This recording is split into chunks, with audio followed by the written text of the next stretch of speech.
It's not looking good for President Biden's EV push, as fewer Americans say they're ready to make the switch. A new survey from car insurance app Jerry's Drivers says that interest in EVs sits at just 41%.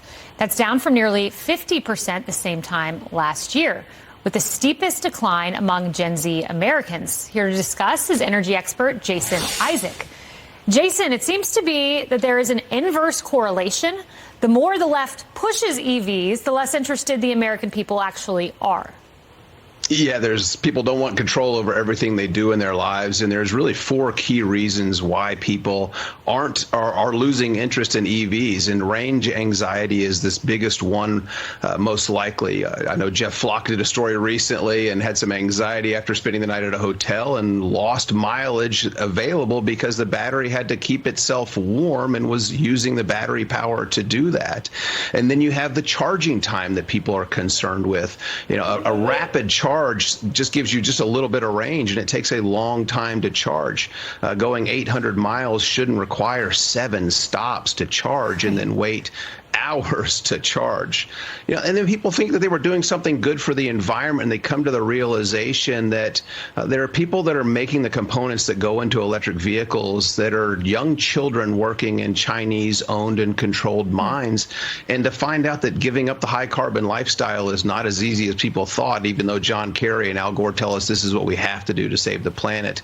But it's really increasing the cost and doesn't do anything to improve the environment. And lastly, the costs that are being pushed down to the least among us. This is some research that I just published with the Texas Public Policy Foundation that shows that there's about $50,000 over 10 years of hidden cost that are getting pushed down to people that are really struggling to pay their electric and home heating bills.